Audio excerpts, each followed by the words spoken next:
Val Gonzales, kumusta muna ang kalagayan ng panahon dyan sa Quezon City? Val, malakas dito ang ulan sa Pasay. Nako, napakalakas ngayon ang bumubuhos. Malakas na ulan din dyan. Naku, Diyos ko. Napakalakas ngayon itong bumubuhos na ulan dito sa District 4. Ito yung bahagi ng Kamuning, Kamyas, dito sa may Scout area, dito sa may Quezon Avenue. Ito yung bumubuhos ngayon itong malakas na pagulan na Mayor na minsan titigil, pero mas matagal yung tinatagal na tuloy-tuloy yung buhos ng pag-ulan. Pero dito naman sa mga warehouses ng NFA dyan sa bahagi ng Occidental Mindoro Mayor at Sister L, nililinaw ngayon ng National Food Authority o NFA na walang naitalang pinsala sa imbak na bigas at palay. Ito ay kahit na binaha ang halos hanggang tuhod ang compound ng tatlong bodega ng NFA sa Mindoro Occidental, dulot ng malalakas na ulan na dala ng bagyong Krising at Habagat.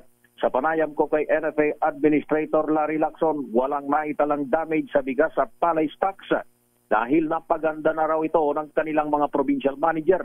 Designed aniya ang mga NFA warehouses na nasa mabababang mga lugar, lalo na sa Occidental Mindoro, na elevated ng hanggang 1 metro ang mismong imbakan ng palay at bigas. Ganito rin ang report na inilabas ni Occidental Mindoro NFA Manager Elimar Regendin.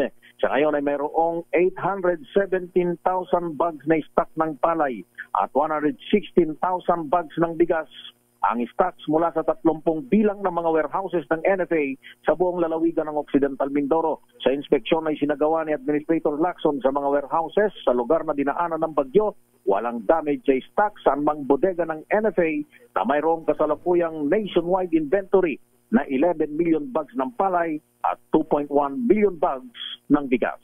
Ayan. Butit na isalba ka agad, Val, ha? Ayan, bago pa bumaha ng todo dyan sa San Jose Occidental Mindoro. Oo, Mayor, 30 yung warehouses dyan sa bahagi ng Occidental, buong probinsya ng Occidental Mindoro. 3 yung binaha. 2 dun sa may Barangay Labangan at isa namang warehouse ng NFA dun sa Barangay Rizal, Occidental Mindoro. Doon sa 30 mga warehouses, Mayor, ng Occidental Mindoro ng NFA, merong kapasidad dito na mahigit 1 milyon, 1,079,000 bags ng bigas ang kaya nilang i-imbak. Pero maganda rito ay walang damage dahil napaghandaan na nga ng mga warehouse manager yung ganitong pagkakataon dahil laging inuulan, kaya walang nasira doon sa kanilang mga stocks. Ang sabi nitong si Administrator Lacson, Mayor, doon sa kanyang inspeksyon, kabilang doon sa mga lugar na medyo kailangan ng renovation o pagpapagawa dahil mababa yung location ng imbakan ng bigas, ay yung warehouse sa lapas sa lalawigan ng Tarlac at maging doon sa Concepcion Town, sa lalawigan pa rin ng Tarlac, maging yung Gimba sa Nueva Ecija, ay kailangan aniya ito ng repair dahil nga doon sa ang lokasyon ng mga warehouses ay nandoon sa mga mabababang mga lugar. Val, siguro pakisabi kay Administrator Larry Lacson, ayan, abay magpagawa ng NFA warehouses na may 4th floor, ayan, doon ilagay yung mga bigas sa para taas. Sa taas para hindi para safe, hindi binabaha. Maganda yan, Mayor, pero alam mo naman, pag 50 kilos, di 50 kilo, iakyat mo dun sa matataas. Di gagawa ng elevator. Lagyan ng ano. may style dyan, Bale, may kahoy na pinapadaus-dus yung yung bigas sa bintana. Ganun. Kawawa naman yung bigas, bago nakain, lamog-lamog na. Wito-wito lang yan mga ganyan sa mga construction, minsan sa semento, mga ganyan. O mga diskarte lang yan. Magandang suggestion yan, Mayor. Nakikinig ngayon si Administrator Lacson, maging yung kanilang warehouse manager, na si Mr. Regendin.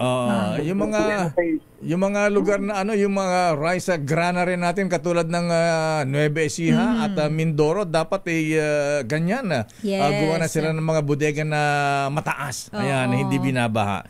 Yung mga pananim na palay, Val, hindi ba naapektuhan nitong baha dyan sa Mindoro? ang magbibigay ng report nun na Mayor yung DA. o DRRMC ng Department of Okay. Agriculture. At yun nga yung iniintay natin, Mayor, dahil nung nakalipas na araw ng Biyernes, naglabas sila ng report pero wala pang nakitang ganong kalaking damage, yung palang dulot ng habagat. Pero etong dulot ng nakalipas na pagdanang bagyong si Crising, Mayor, wala pang report na inilalabas ang Department of Agriculture na magsasagawa ng isang press conference ngayong umaga, Mayor, at yun yung isa kung sa ating iniintay na ibibigay na report ng Department of Agriculture. Kasi dyan sa Mindoro at maging sa Nueva Ecija, yung mga maayos ang irrigation, meron silang third, fourth cropping Ayan, sa isang taon.